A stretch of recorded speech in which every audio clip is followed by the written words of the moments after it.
Hello, everyone, and welcome to this webinar addressing Shellshock and more case studies on attack mitigation for Asia Pacific and Japan. I'm Sudeep Charles, the Product Marketing Manager for Akamai's Cloud Security Solutions in Asia Pacific and Japan, and also your moderator for this webinar. A few housekeeping rules before we start.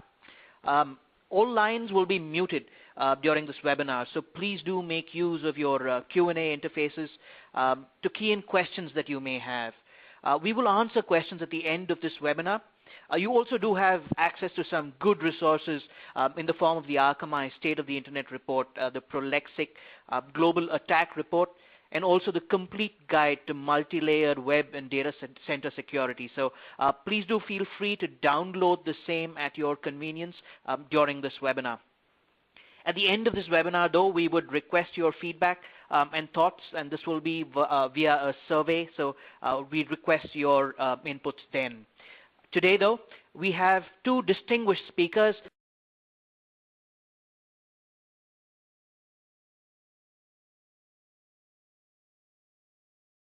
In Ashwini Singhal and Clark Shishido. Ashwini manages the security service delivery for Asia Pacific and the Japan region and is responsible for security consulting and managed security services at Akamai Technologies. Now, he has a rich experience of more than 10 years, including leading enterprise security teams in very large organizations.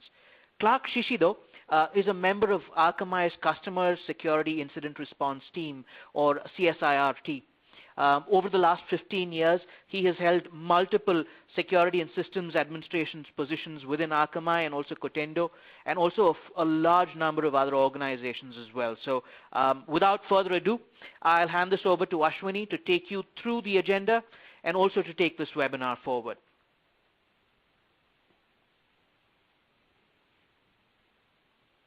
Thanks, Sudeep. Hi, everyone. This is Ashwini Singhal, and me and my colleague Clark are going to talk about our presentation today.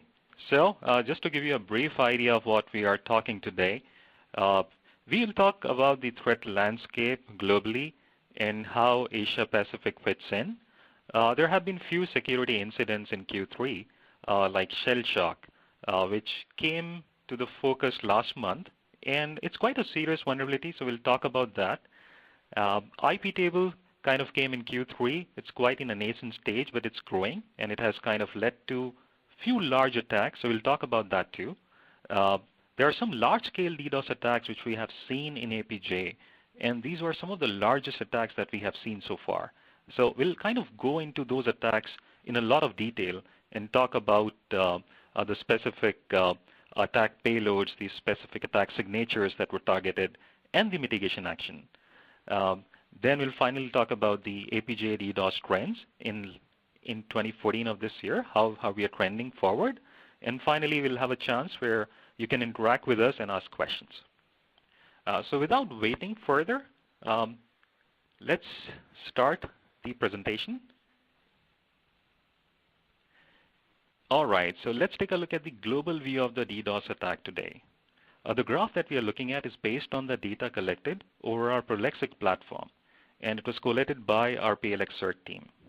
So if you look at the graph, we can see that 89% of the DDoS attacks are targeting the infrastructure layer. The most prominent is still the SYN flood, which accounts for almost 26% of all DDoS traffic.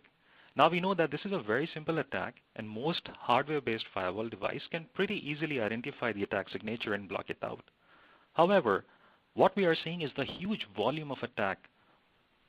So even a single device, or if we have multiple devices in a cluster, even they are not capable of blocking such a large volume of attacks. What we have also seen that an average DDoS attack pretty much lasted for like 17 hours. And even the most powerful of these servers can become unstable with such a large-scale attack. Looking at the remaining 11% of the attacks, they were primarily HTTP GET floods and HTTP POST floods. These are becoming very common today.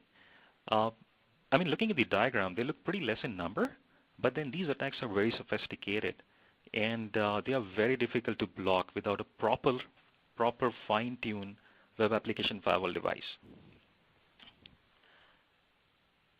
So this is what we spoke about. That's the global nature of the DDoS attack on the layers. Now take a look at the protocol. So on the protocol side, we know that 445, the port 445 has been the most targeted port in pretty much many years. However, there was a shift in trend this year. In Q2, we found that the attack traffic on port 80 nearly doubled from what it was in the Q1 of this year. So from 8% it rose to 15%, and it pushed the port 445, which is also called Microsoft DS, or if people know about it, we also call it SMB, server messages block. So that got pushed down to the second place. On the third place, we have Telnet. Now, attacks on Telnet have been quite consistent, where attackers identify the open Telnet ports, and they leverage either the brute force or default login to gain access and take control of the vulnerable target system. So these are the top common protocols that have been targeted in the past quarter. Now we are going to take a look at how the attacks are spanning across geography. So looking at the DDoS attacks by geography, there were a total of 270 DDoS attacks observed by Akamai in Q2 of this year. Americas were, if you look at it, America is pretty clearly the largest targeted area, followed by APJ, which also constituted 25% of the total attacks. Now, like I said earlier, in Q3 of this year, we had seen some of the biggest attacks in APJ, and we are going to talk about those attacks in quite a lot of detail later in this presentation. In the second diagram, we can clearly see that our enterprise customers and e-commerce customer are the largest targeted sector by DDoS attacks. Together, they constitute almost 60% of the total DDoS attacks. So we know that e-commerce businesses, financial institutions, healthcare, they are facing a bigger risk today.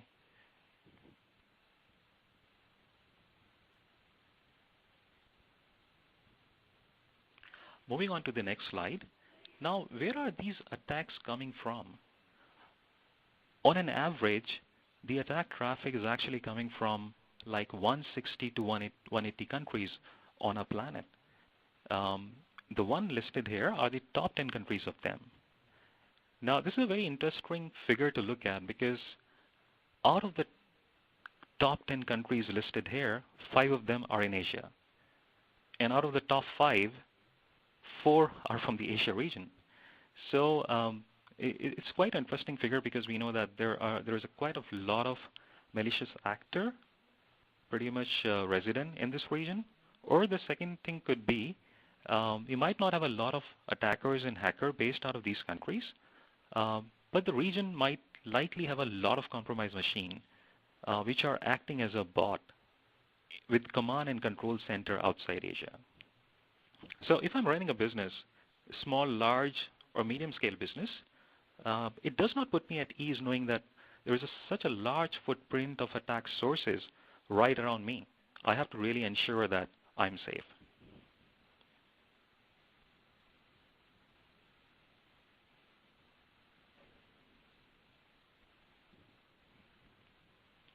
All right, so moving on to the next one. These are the incidents that we observed in Q3 of this year. Now, Shellshock surfaced last month, and this is one of a big incident which has kind of grown into. It started with one vulnerability and kind of spread into many vulnerabilities, and we'll talk it about now in detail. IP table is kind of a botnet which is emerging out of Asia, and we had some large-scale DDoS case studies. And on a daily basis, we see a lot of cross-site scripting injection attacks, remote file inclusion attacks, and SQL injection attacks on our customers on a daily basis. And these attacks are pretty sophisticated. Even a single SQL injection request can either bring down the database, or it can provide a lot of valuable information back to the end user. So we have to be really careful on how we put our devices, what kind of mitigations we have in place. So let's take a look at Shellshock in detail. Now, what is Shellshock? It is an industry name for a collection of vulnerabilities that were found in Bash, which is the born-again shell. Born-again shell is a common shell which evaluates and executes commands from users and other programs. There are like two sets of vulnerabilities that were pretty much found in Shellshock. And it's kind of based on a feature called function importing. So the first set of vulnerability is triggered by import of a function, which I've listed down in the attack payload section. So if you look there, we have a closing bracket, opening bracket, a space, and opening a curly bracket. So these are the 4-letter string which triggers the Shellshock vulnerability. Pretty much what an end user can do is, I mean, here, if you look clearly, the rest of the attack payloads, as soon as the vulnerability was out, everybody was kind of trying to echo back and check if this vulnerability exists or not. So there was a lot of illegitimate probing that actually happened over the network. And there were a lot of tools which became famous overnight. So on the diagram, we can see clearly that there was almost like 51% of the probing that happened. And these tools, all you have to do is just provide a domain name. And providing the domain name, you can actually probe whether the targeted machine is really vulnerable to the Shellshock attack or not.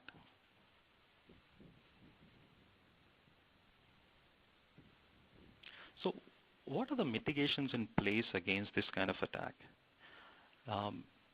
So as I said earlier, this is caused by importing a function. And one of the major string is the 4-letter string that I've identified there. So as a customer, if you guys have a WAF device, any kind of a WAF device, it doesn't have to be like a full-fledged WAF device. You can probably install like a module. And on that, if you block these 4-letter string, that will pretty much take care of a lot of vulnerabilities on your system. But again, that's just one part of the mitigation which will protect it against the attacks happening over the internet.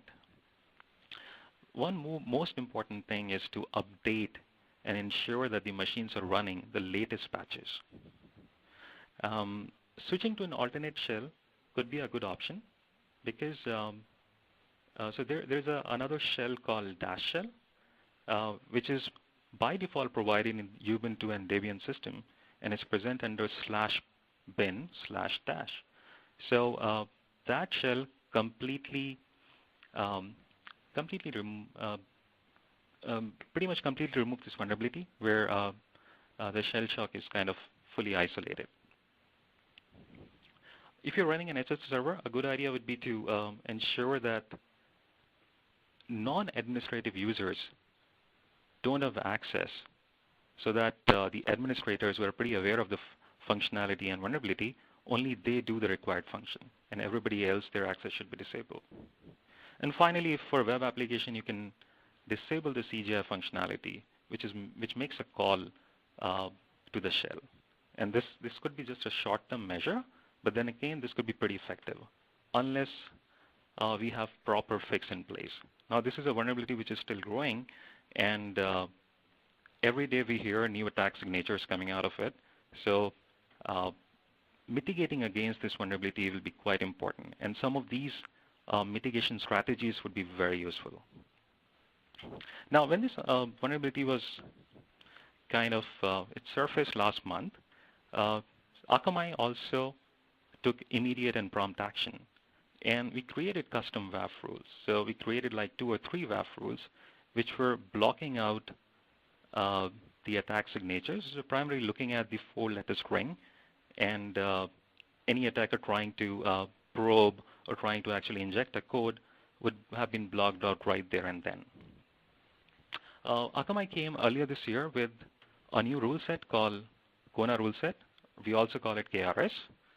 This rule set already had a risk score group, which is the command injection risk score group. And this protects against some of these attacks already. So our customers who are using KRS are protected against some of these attacks if they were actually using that risk score group, and they're blocking the entire signatures.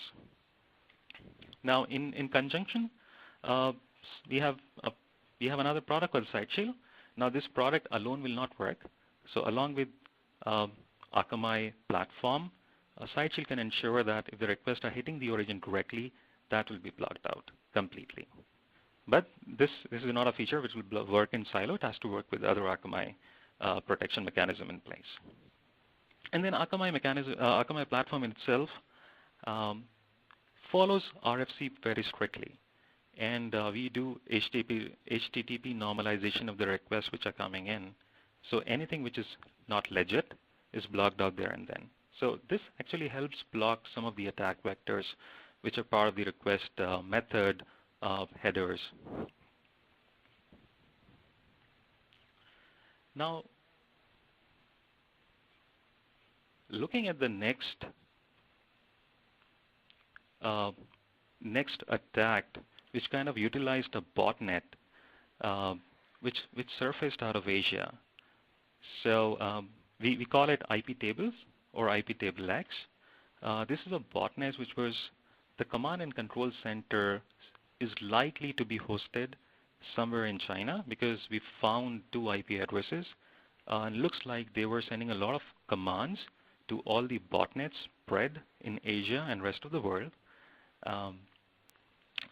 So we found one of the attack which was like 119 Gbps of attack, which was caused by this botnet. And that was quite a deadly attack. 119 Gbps could actually bring down any environment pretty easily. This is exploiting Apache Struts, Tomcat, and Elasticsearch vulnerabilities. So it's not looking for any specific vulnerability. It can actually look for multiple exploits. And all it has to do, it has to inject a binary file. If it can inject a binary file using any one of those exploits, pretty much that's all it needs. Then your machine becomes a bot, and it will connect to the command and control center, which is a designated. It will connect to a file, and it will basically download the payload. Now that payload will decide how the attacks will be done from this infected machine. One simple, easy way to find this out could be the presence of a file called IP table or IP table X, which is present on the boot directory on your machine. So the way this works is when it executes, it removes all the prior infections which have been caused by this and rewrite itself into a file called IP tables. And it adds a leading dot to it which kind of hide this file. So unless until you unhide the files and search for it, you will not be able to find it. So this botnet is still in a nascent stage, but this is growing.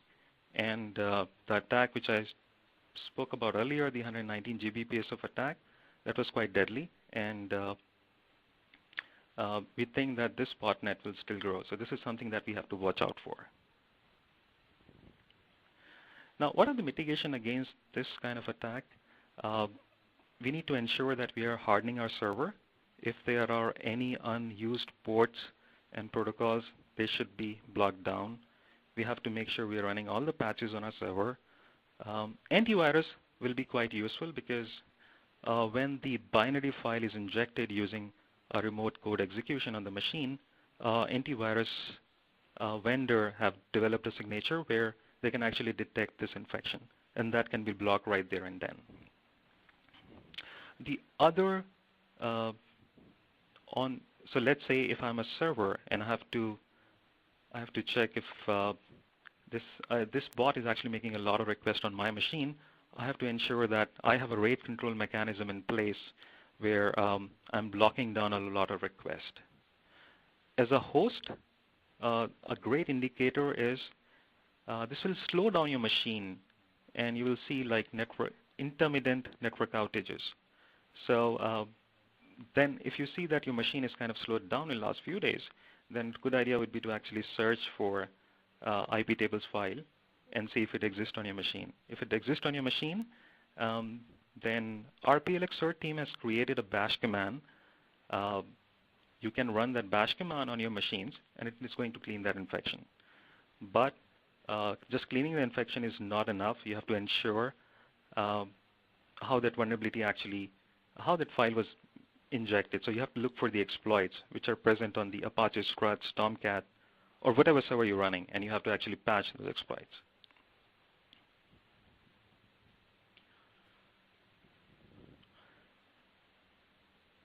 All right, so that's about IP tables. Moving on to the next one. Now, this is the large-scale DDoS attacks that we have seen in Asia primarily. So we can see Asia is becoming a largest target for the DDoS attack these days. Now, if talking specifically about the DDoS attacks, in 2012, when we used to see attacks which were like the volume was 25 Gbps, they were very, very rare. And even 25 Gbps attack used to be quite huge, and it can bring down servers. But what we have seen in 2014, 350 Gbps attacks have become quite common. We have seen attacks even more than that. Now, these are absolutely fatal to any organization and pretty much bring down the servers very easily. So until we have some kind of mechanism, we are blocking out such a large rate, that won't work out. And the cloud platforms are generally quite effective in blocking such large-scale attacks because the attacks are not even reaching to the origin servers, and these attacks are kind of blocked near the source of the attack. So the cloud platforms are being quite effective against these kind of attacks. Now, one of the other things that we have seen that these attacks are like heavily distributed, and which makes it very difficult to block. Now, let's say I might be running an e-commerce business, and I might have my business of operation in like different countries, and I could see that the attack traffic is coming from a lot of these countries. Now, I cannot put an IP block in place which is blocking an entire country out together because there might be a lot of valid customers which are getting denied. So for such attacks, we need to see if we are having any pattern on the application layer attack, and we need to identify the right signature and block it out. But this is not an easy task. It takes a lot of time, a lot of effort to fine-tune your devices properly. So what we saw in Q2 of this year was 40% of the attacks were initiated for the Asia-Pacific countries. So definitely this is one region where we have a lot of need for increased and enhanced security, and we need to evaluate how we are securing ourselves today. Moving on to the next one. This is the case study that we have been talking about. So this is the first case study of a major stock exchange in the APJ region. What we found was that the attackers persisted very heavily for full 4 days. I mean, if you look at the graph, you can see that the volume kind of decreased over a period of time, but the attackers didn't stop even for a single minute. They attacked the target for full 4 days. And over a period of 4 days, the total bandwidth that got utilized reached up to 19 terabytes. So that's a lot of traffic. And the attack was originating from more than 50 countries. So there was not a single source. And it was like a huge botnet, which was initialized to attack the specific target.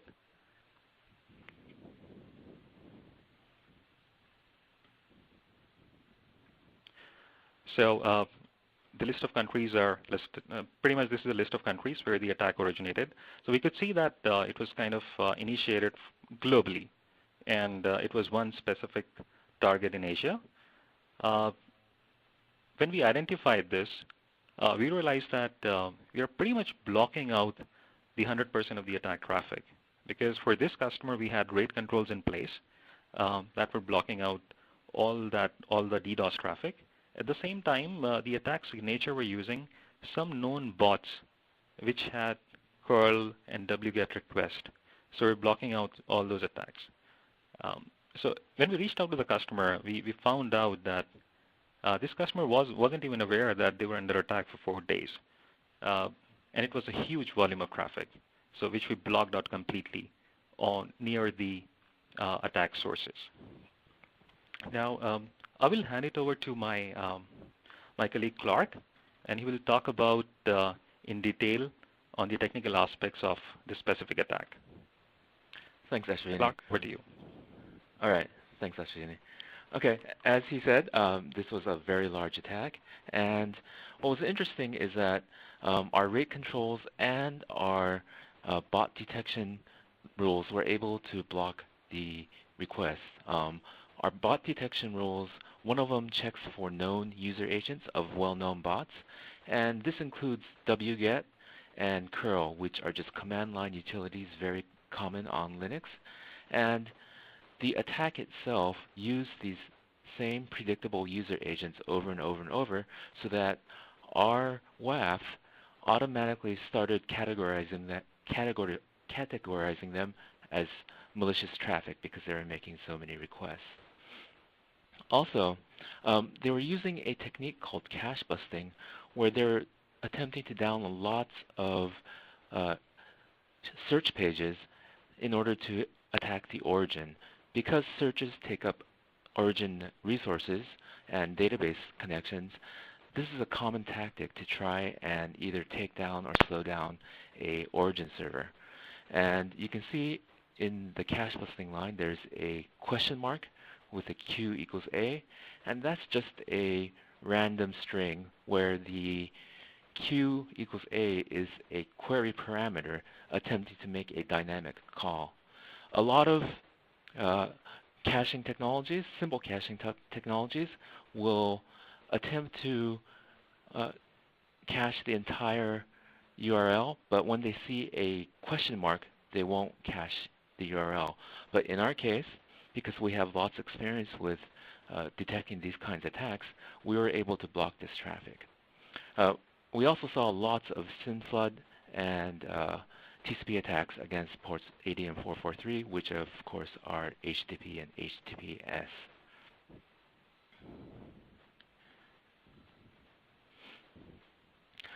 This is a screenshot from what we call Security Monitor. This will be part of your portal if you subscribe to Kona Site Defender. And it's just a running window of attack traffic over the past couple days that you can use to look at your traffic, look for patterns, look for URLs, bad client IPs, and also what rules are being used to detect and block traffic.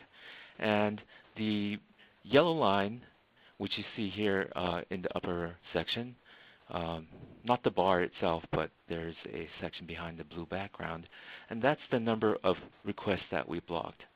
As Asviani said, this was a sustained attack, and I took this screenshot from our portal and in September. So this was an ongoing attack, and you'll see that in stats by country, there are millions and millions of hits from countries like France, USA, Japan, Spain, Germany, and this is a stock exchange in APJ. So we were always wondering, why are these bots coming from overseas networks trying to search and deny service to a stock exchange in Asia? There's millions and millions of hits over this 2-hour period. So even when it was at a low point, it was a lot of traffic.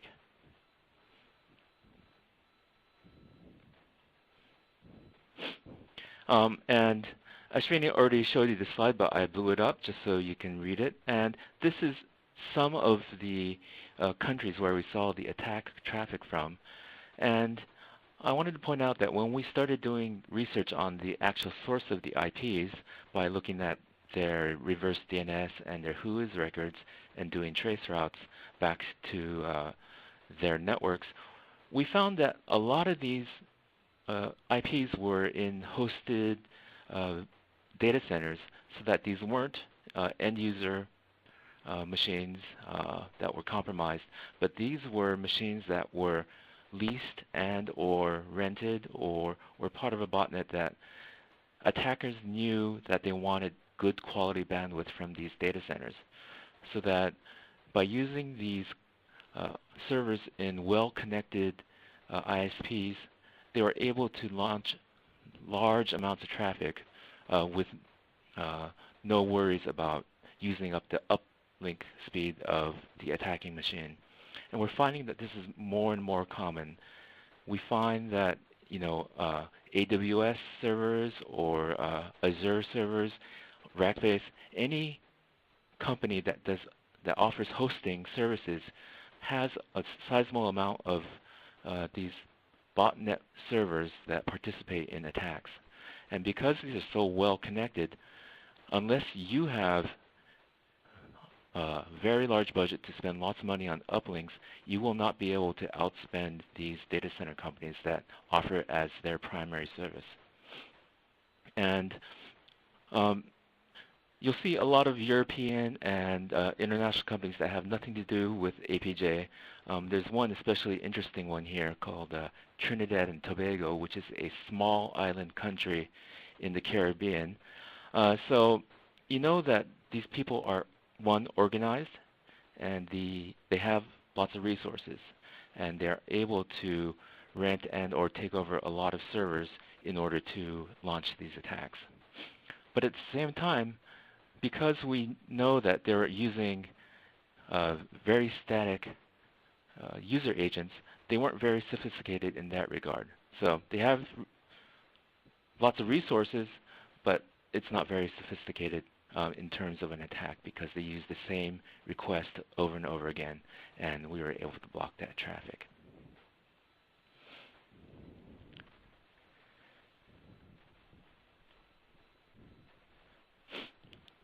So just to summarize this, it started off as a 4-day attack, but then it was continuous even into September. There were lots and lots of requests. One of our summaries said over 17 terabytes of data over the initial span. And just with the distribution of the attack, we know that it was someone who was motivated in an attempt to take down this server in APJ.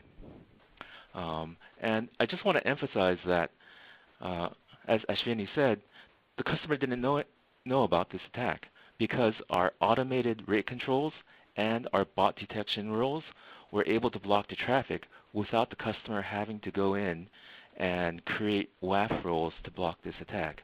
Our automated always-on WAF rules helped mitigate this attack. And Ashwini, I'll hand it back to you for case study 2. Thanks, Clark. All right, gentlemen. So we're going to talk about the second case study. This was a gaming customer in APJ, and this has many websites. Now, one of the main websites for this customer, based out of China, was targeted. And what we found that initially these guys kind of flooded their servers with tons of requests. Actually, initial estimation was around 300 Gbps of traffic that was sent to their servers, and their servers completely destabilized. They reached out to us, and after they reached out to us, initially when we onboarded them to our platform, this was kind of an attack vector, which is a little new. So we identified that within the first day, and then we created some custom rule for this customer so that we can have this custom rule in place and block out the attack vector. So we were able to block this attack once these guys onboarded our services completely as well. But what we found was that the attacker was quite persistent in a way that, if you look at the diagram, this diagram, you can see those bars coming up. It's like a mountains coming up. So that's like millions of hits coming every 2 days. So they will try on a day when they realize that okay, now it's not really benefiting, nothing really happening. They will subside down. There won't be any activity for 2 days. They will try again after 2 days, and this continued for a very large period of time, where these guys tried a lot of requests. They kind of tweaked their pattern here and there, but pretty much we were able to capture it by all the existing rules we had, apart from the new rule that we initially created. So during this period, this attack actually happened for more than a month, where these guys continued to try. But then once customer was with us, we continually blocked this attack. So the data here represents the initial days. I believe it was for a period of 10 to 11 days, where the attack bandwidth utilization reached 20 terabytes. So that's a lot of bandwidth, and it was almost 19 billion hits. Now, moving on to the next slide, we could see that the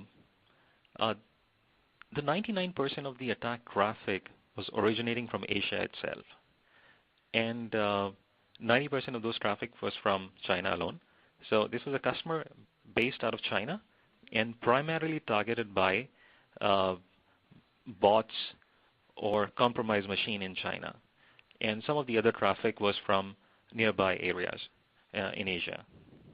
So there was a specific user agent. We realized there was a Baidu spider which was making a lot of these requests.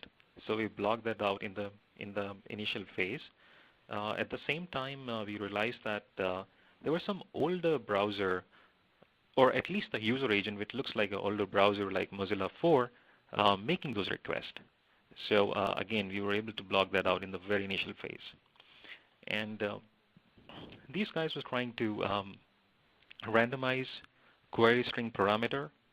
The way it works is we cache based on query string parameter, and a lot of traffic, a lot of requests are actually served from Akamai cache. So this guy were trying to be intelligent.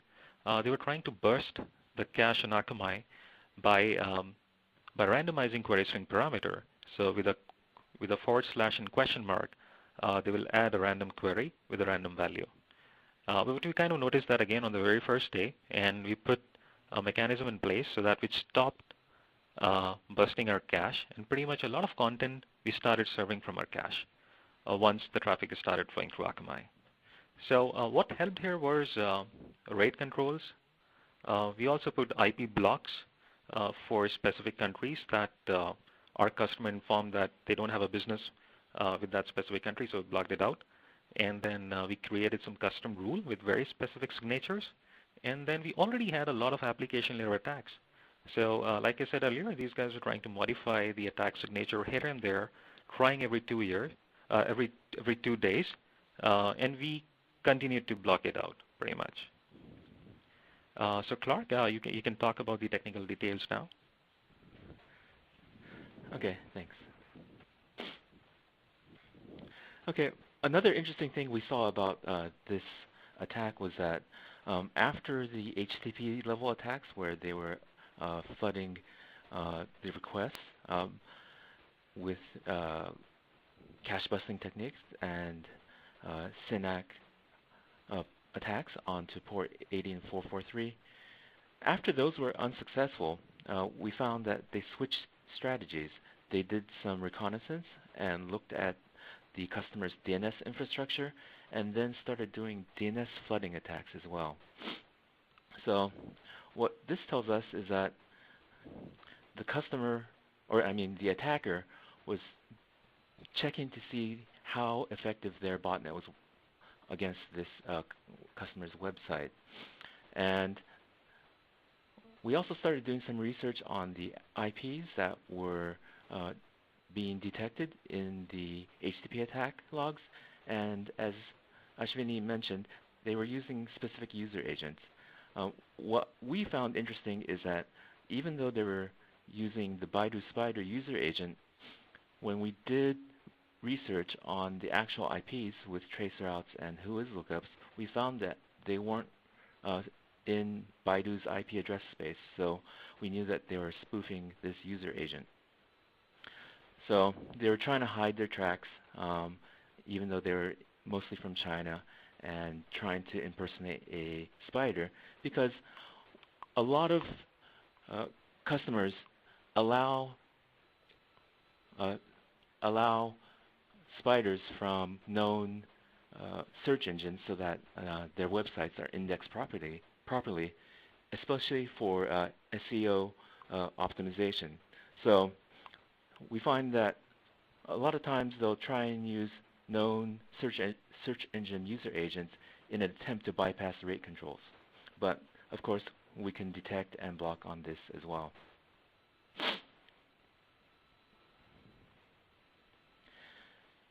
I wanted to show you one of our internal graphs just for your education. This is a spike of DNS traffic for this customer, and this is during a later phase of the attack. They would try and attack our site, then go away for a period of days, rebuild their botnet, add more IPs, and then come back again for another wave of attacks. And it was very on-off, and I think this graph demonstrates that. In the upper left corner, you'll see a blue line. You can't see the scale, but it goes from about 5 million interface packets to 12 million interface packets almost instantaneously. And this is recorded against the name servers which were under attack. But in the lower right graph, you'll see a large purple area, and that section is the number of requests that were denied. Because this was during a later phase of the attack, we already had some blacklists set up to block these malicious requests, and we immediately started blocking this attack traffic to our DNS servers. And the key thing to know about DNS traffic is that a lot of people don't think about DNS as a vulnerable part of their security strategy, because they think they'll put a WAF in front of their origin server or in front of their web property. But if these attackers go after your DNS infrastructure and your DNS servers only have limited bandwidth capacity, then the browser won't even be able to make a query to find the website. Because as you know, when you type in a domain name in a browser, it first has to do a DNS lookup to find the IP address to connect to. So if they deny this lookup phase, then they can't get to the website at all, and users will complain naturally. And most end users do not know about DNS versus HTTP. They just think their browser is broken. Here's a TCP capture from the HTTP phase of one of the attacks. And I just wanted to show you this to give you an idea of what we're up against. This is part of the TCP packet that we captured, and it's just padded with dots in it. So they were trying to maximize the size of the TCP packet in order to consume as much bandwidth as possible. This will work against customers that have only a limited number of uplinks to their origin or to their website, because if they flood the uplinks with this traffic, then people will not be able to make a TCP connection to the website. But because of our distributed architecture, this will only go to our edge servers where we will drop it, and not make it to the origin. So your origin does not have to deal with this kind of TCP flooding attack where they're trying to consume uplink resources.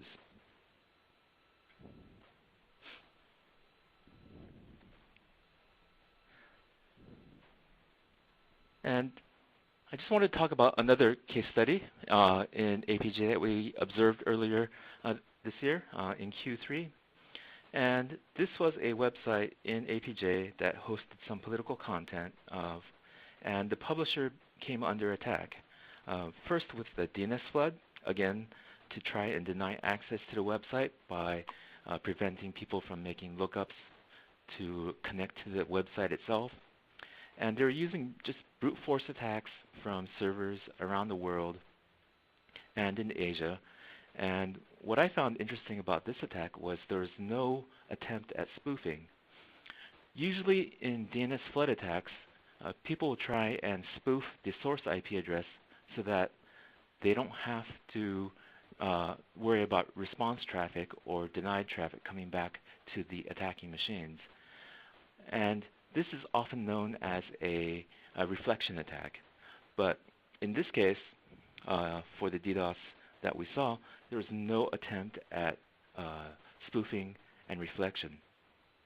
And as in case study 2, there are waves of attacks against this publisher.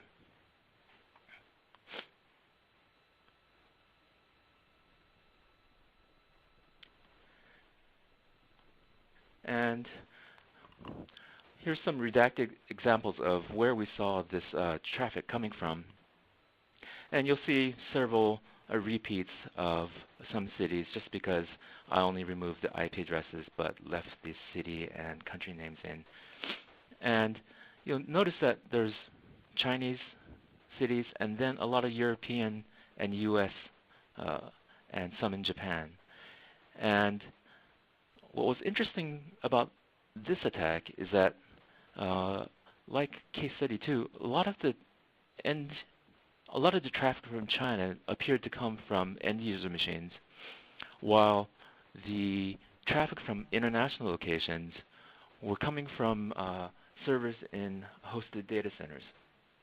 So these are, ISPs and or web hosting providers that have good connectivity to the internet, and they were trying to deny and attack our DNS servers and the customer's origin server from these IP addresses from all over the world.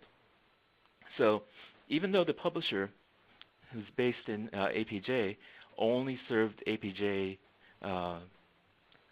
specific content, these attacks came from all over the world from multiple locations and attempted to take down their site.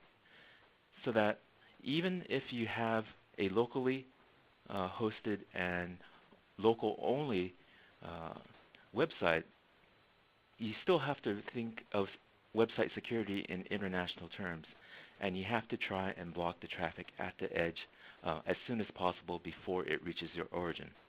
And of course, Akamai's footprint allows us to do this. And so that if there's an attack from Amsterdam, whether it's DNS or HTTP, it's very likely that that traffic will get dropped in Amsterdam without having to traverse the overseas links and make it to your server or your origin cluster.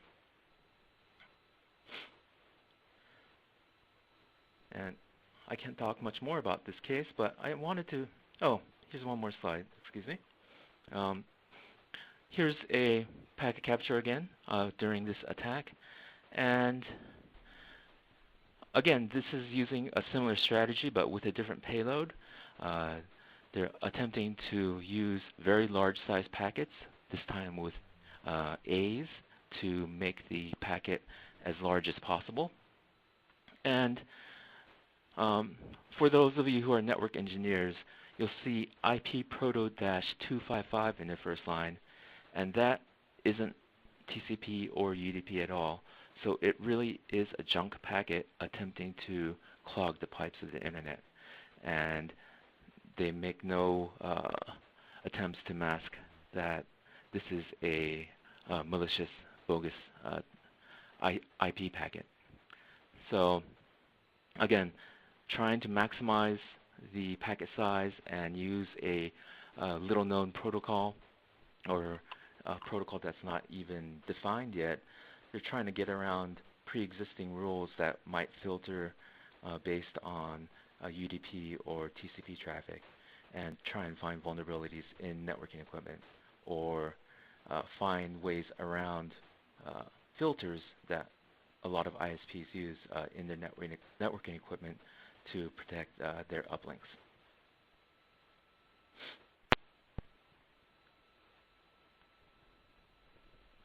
And just to summarize, I wanted to sum up what we're seeing in APJ specifically over these last 3 case studies.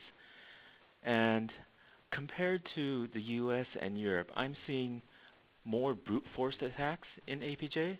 I don't know why this is. There's less attempts to do spoofing attacks. It's possible that there are fewer vulnerable servers, which because of networking policies in place with various ISPs in Asia, or it may just be that the attackers don't use that strategy as being effective because resources can be had very cheaply and can be corralled into botnets without too much effort, without having to resort to spoofing IP packets. And often we find that these are organized attacks where they come in multiple waves. It can be a few days apart or weeks apart, but once they attack a target, they'll try again at a later time to see if the defenses are still up. So that what that tells us is that they are tracking the effectiveness of their attacks and tracking to see whether the defenses are still in place, so that when you build your security infrastructure, you have to make sure that all your defenses are up all the time. And I think Akamai can help there because of our always-on technologies. And of course, these attacks come in multiple waves, and they are well organized with coordination somewhere. We're not sure where. And you'll probably see waves of attacks if you do come under attack. And they'll also do a lot of reconnaissance on your website, so you need to be aware of your website infrastructure and your DNS infrastructure, and make sure you protect all of your resources that are connected to the internet. If you only have a few uplinks into the internet for your web and DNS servers, I think you need to mitigate that as soon as possible, because as Ashwini said, a lot of these attacks are getting larger and larger, and I don't think every company can afford to build out hundreds of gigabits of uplink capacity just to protect them from attacks on the internet. Okay, that's the presentation for me. Sudeep, I'm going to hand it back to you. Thank you so much, Clark. Thank you, Ashwini. We have a lot of questions coming in, but at this point, I'd like to remind everyone to kindly use your Q&A interface to key in questions, and we'll answer your questions now. So with that, the first question is this, right? There have been reports of attacks as large as 400 gigabits per second. How would Akamai handle such a large attack?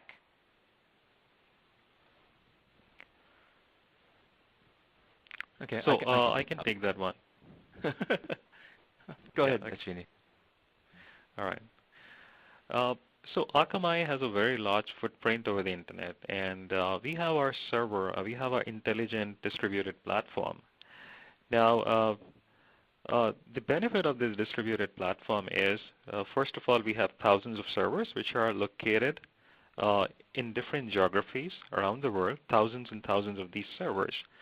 So when the requests come, we pretty much block these attacks right there and then. So first of all, we are closed to the attackers. We are blocking the attacks right there and then.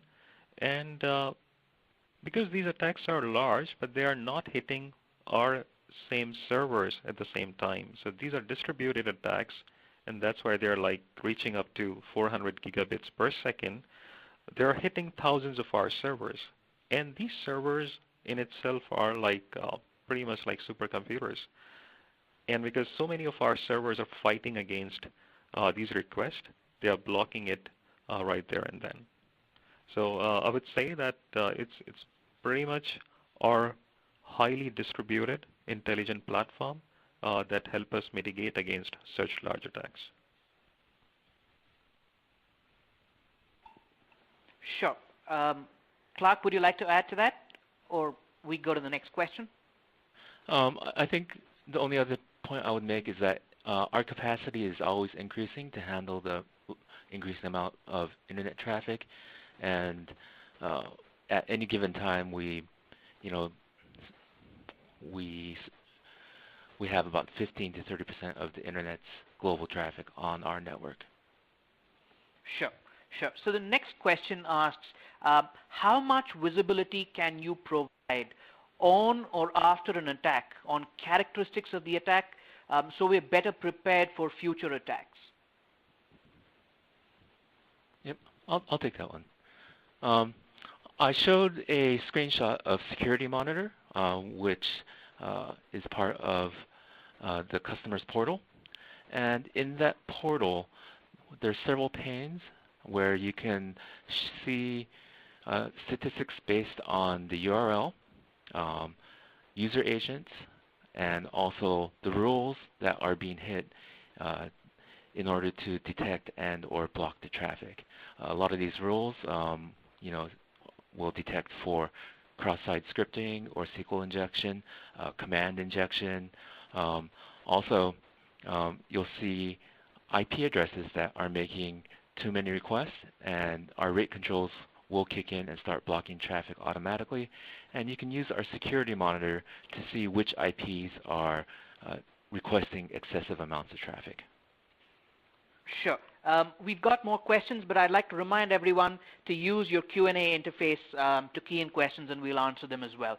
The next one asks, can you be more specific about how you stop data breaches and cross-site scripting?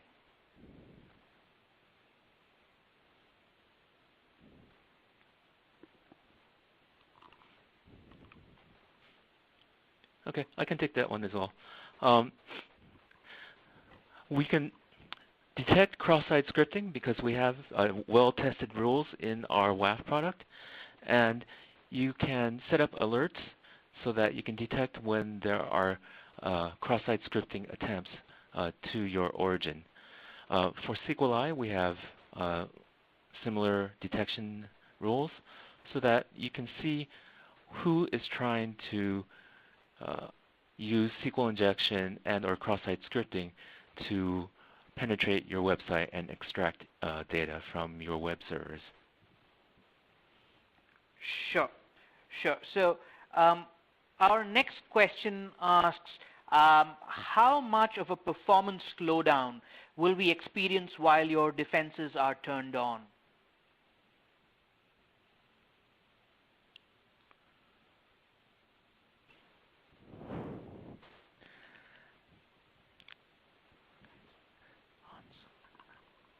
Okay, I can take that one as well. In actuality, if you implement Kona Site Defender, your website will speed up because you will be connecting, or not you, but a browser will be connecting to a node close to them. And because of our optimization technologies over the middle mile, we can actually make the request go faster than if it wasn't on our security platform.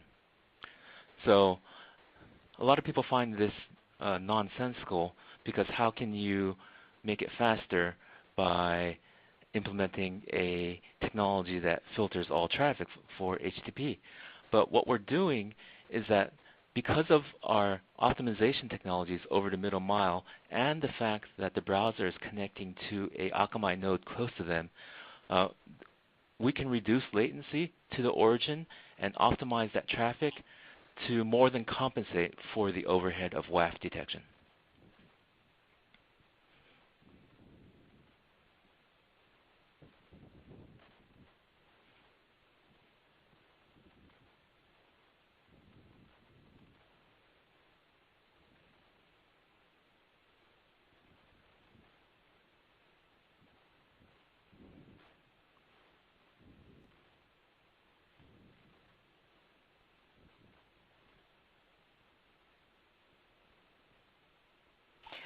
One last question asks, how does Akamai protect mobile websites and applications?